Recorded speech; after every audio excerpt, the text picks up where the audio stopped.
Hello friends, welcome to Dungeons & Dragonfly, where I adapt various characters for use in D&D. I'm Dragonfly9078, and today's video is a Patreon request. This is Vanescula Drakan from RuneScape. For a bit of background, Vanescula is one of the 4 Drakan siblings. Sometimes an ally and sometimes an enemy, Vanescula's cleverness, shifting loyalties, behind-the-scenes manipulations, and vampiric powers make her a force to be reckoned with. She also helps you learn to do archaeology, so that's fun. So what do we want from this build? Well, Vanescula is a vampire, but spelled with a Y to be fancy, so we need vampire powers, including flight, blood-sucking, and the ability to turn into mist, along with vampiric durability. She also has some more esoteric, possibly magical abilities, such as teleportation and telepathy. And of course, the rarest, most completely unrealistic power she possesses, the ability to talk to people. Looking over at ability scores, I'll be using the standard point array. If you want to roll for stats, that's fine, just make sure your dexterity, wisdom, and charisma are high enough to multiclass. We'll start off by dumping strength. I know I do that a lot, but hey, I'll stop. When y'all stop requesting characters, I can use dexterity instead. Speaking of, dexterity is 15. Constitution is lower than I'd prefer. We'll bump it up later, but it won't be by much. We need our mental stats to be decent more than we need good constitution, so we'll make intelligence 13 and wisdom 12.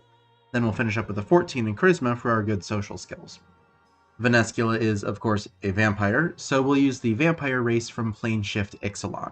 That'll boost our charisma by 2 and our wisdom by 1, give us 60 feet of dark vision, and resistance to necrotic damage. We can also bite a creature that is willing, restrained, incapacitated, or grappled by us. On a hit, we deal 1 point of piercing damage and 1d6 necrotic damage. We also reduce the creature's max HP by the amount of necrotic damage we dealt until they take a long rest. If that reduces the creature's max HP to 0, then they die. We also regain the same amount of HP, and are empowered by the blood we drink. For 1 minute after we drain blood, our speed increases by 10 feet, and we have advantage on strength and dexterity checks and saves. It should come as no surprise that Lady Vanescula Drakan uses the noble background. That'll give us our history skill to get started on archaeology, but we'll get persuasion a bit later, so we'll swap that out for arcana here. We'll start off as a monk, giving us 2 skills from the monk list, like insight and stealth.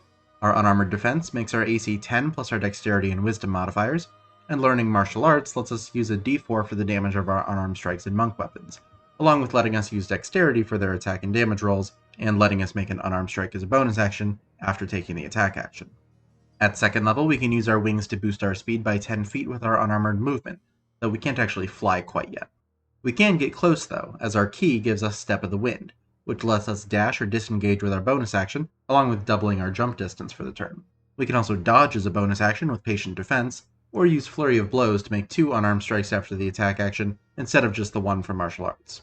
Third level monks can deflect missiles, making us less vulnerable to projectile attacks by reducing their damage by 1d10, plus our dexterity modifier and monk level as a reaction. Then, as a creature of the night, it only makes sense that we'd follow the Way of Shadow. Shadow monks get the Minor Illusion cantrip, and can burn 2 key points to cast a handful of spells. Darkness creates a 15-foot radius sphere of magical darkness that even dark vision can't see through. Dark vision gives the creature we touch 60 feet of dark vision for 8 hours, though again it can't see through our darkness. Pass Without Trace gives us and our allies plus 10 to stealth checks, and prevents us from being tracked by non-magical means.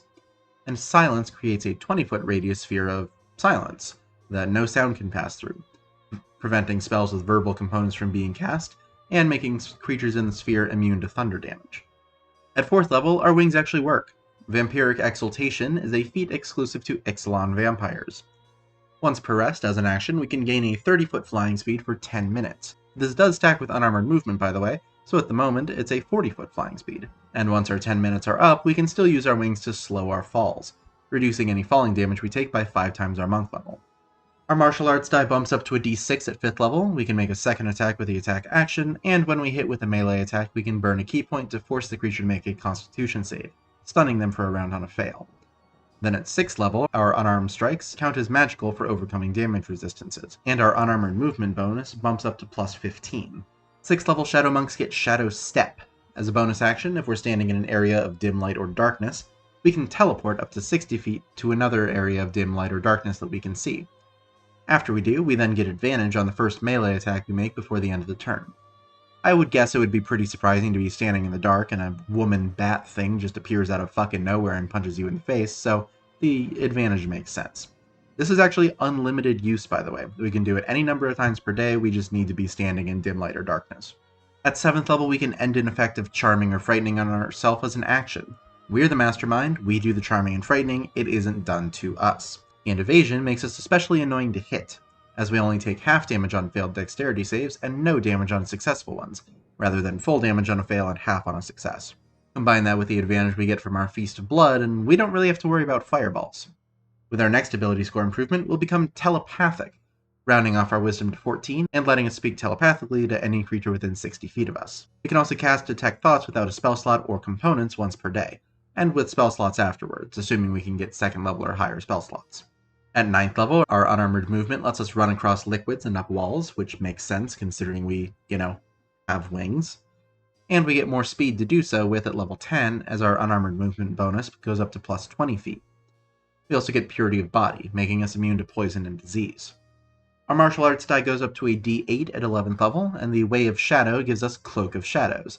As an action, while we're in dim light or darkness, we can become invisible, then remain that way until we attack, cast a spell, or move into bright light. Just like Shadow Step, this has unlimited uses per day, it's just restricted on where we can use it. Our next ASI will round off our dexterity and intelligence. The Tongue of the Sun and Moon lets us speak and understand any language. Then at 14th level, our unarmored movement bonus increases to plus 25 feet, and we get Diamond Soul. We get proficiency with all saving throws, and if we fail a save, we can burn a key point to re-roll it and use the second result. It's not quite immunity to all damage that's not done by a blisterwood weapon, but it's a pretty good runner-up, especially with our evasion and advantage from our bloodsucking. Switching gears now, we'll jump over to Warlock, specifically a Warlock of the Undead. That gives us a form of dread we can enter as a bonus action a number of times per day equal to our proficiency bonus. For 1 minute, we're immune to being frightened, we get 1d10 plus our Warlock level temporary HP, and once per turn when we hit with an attack, we can force the creature to make a wisdom save or be frightened of us for a turn. We also get spells, like Blade Ward, to give us resistance to bludgeoning, piercing, and slashing damage from weapon attacks for a turn, and Thunderclap for a quick shriek that deals up to 4d8 thunder damage to creatures within 5 feet of us who fail a Constitution save. I said earlier that we're the one who charms and frightens. We get the frightening from Form of Dread, of course, and we'll get the charming with Charm Person, which charms a humanoid who fails a wisdom save. Remember, this isn't outright mind control, the creature just regards us as a friendly acquaintance. Until the spell ends at least, then it knows we use magic on them, and will probably be a little bit pissed. We'll also pick up Protection from Evil and Good to hand out blood marks that shield the bearer from the abilities of other vampires. For the duration, undead, among a bunch of other creature types, have disadvantage to attack the marked creature, and that creature can't be possessed, charmed, or frightened by them. One big thing we want from our Warlock levels are Eldritch Invocations. Beguiling Influence gives us proficiency in Deception and Persuasion, and Mask of Many Faces gives us our human disguises by letting us cast Disguise Self at will. We can also pick up Comprehend Languages.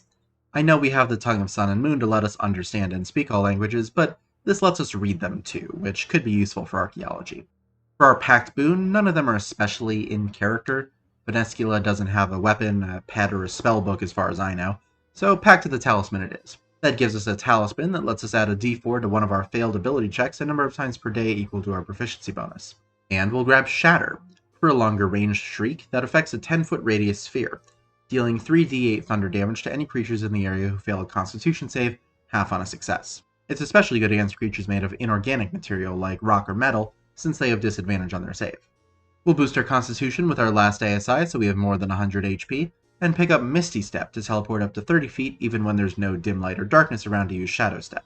We get another cantrip too, but none of them are really that interesting to me, so how about True Strike? For our last invocation, Devil's Sight lets us see normally in all darkness out to 120 feet, including magical darkness, so we can use our Shadow Monk powers without hindering ourselves. And we can turn into Mist with Gaseous Form. We turn into a cloud for up to an hour, giving us advantage on Strength, Dexterity, and Constitution saves, as well as resistance to non-magical damage. We can pass through the tiniest cracks, though not through any liquids.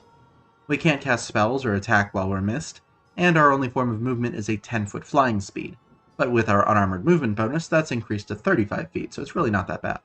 For our capstone, we'll take a level of Rogue, giving us proficiency in Perception and expertise in Deception and Persuasion.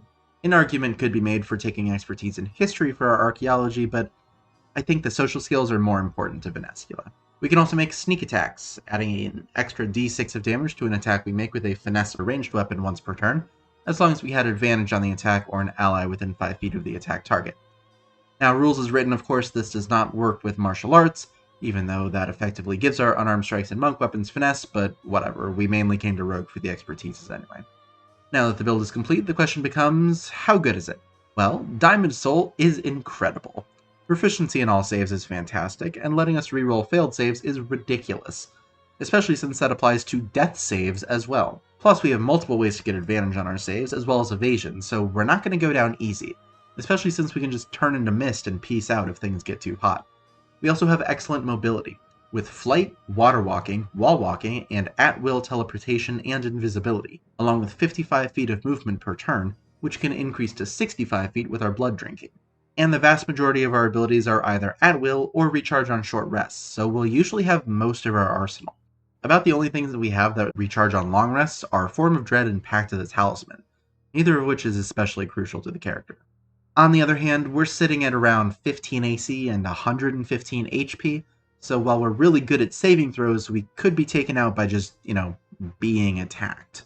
We also aren't doing much in the way of damage, with our highest damage numbers coming from our 2 Shriek spells, Thunderclap and Shatter. And finally, spell slots. They may recharge on any rest, but we still only have 2 spell slots at a time, and sometimes that's just not enough. I hope you enjoyed the build. If you have any feedback or suggestions for characters you'd like to see me build, please leave them in the comments below. Leave a like or subscribe if you want to see more, and if you want to support what I'm doing here, you can check the description for the link to my Patreon for access to the Discord channel, early access to future builds, and exclusive Patreon content. Thank you for watching, friends. I will see y'all later.